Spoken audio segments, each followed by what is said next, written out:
Pernah kepikiran nggak gimana ceritanya sebuah penemuan yang nggak disengaja di Eropa, ujung-ujungnya bisa ngubah total cara dokter di Indonesia mendiagnosis penyakit?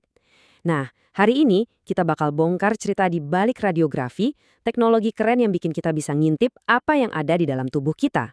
Kita semua pasti pernah kan? Entah itu buat cek paru-paru atau ngeliat tulang yang patah.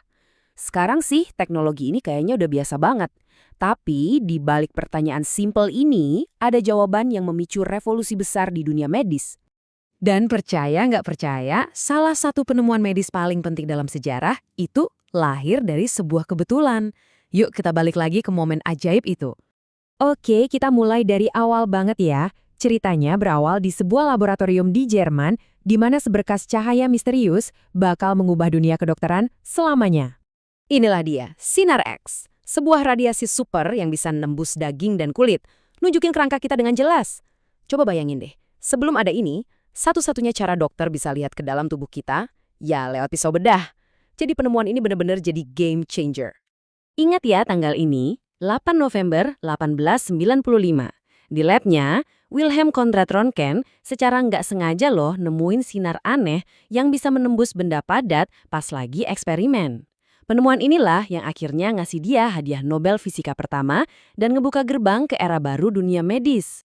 Nah, sekarang pertanyaannya, gimana ceritanya penemuan global ini bisa menempuh perjalanan jauh banget sampai ke Nusantara dan akhirnya berakar di sini? Lihat deh, cepet banget kan teknologi ini sampai ke Indonesia? Cuma selang 3 tahun setelah ditemukan, militer Belanda udah bawa ke sini. Awalnya sih pakainya ya terbatas buat kalangan militer aja.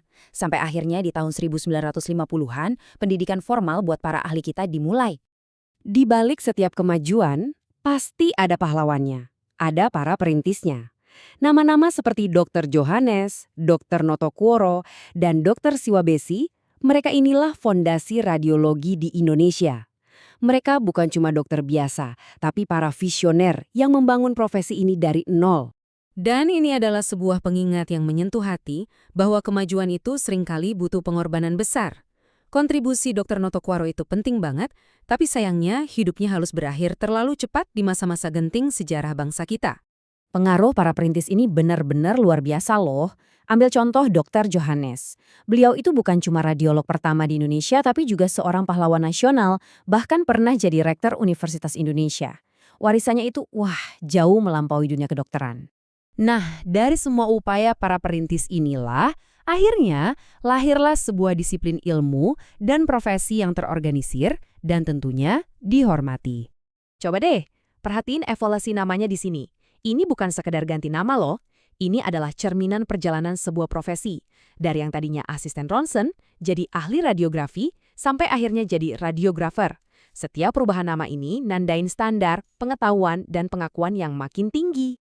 Jadi poin krusialnya adalah ini, orang yang mengoperasikan mesin sinar X hari ini bukan lagi sekedar asisten teknis.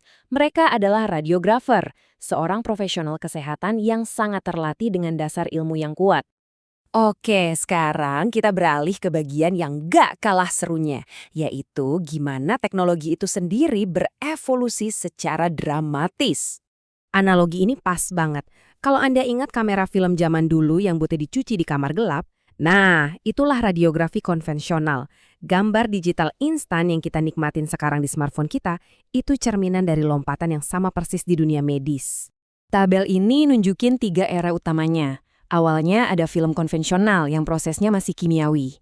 Terus muncul computed radiography atau CR yang udah pakai kaset buat di-scan.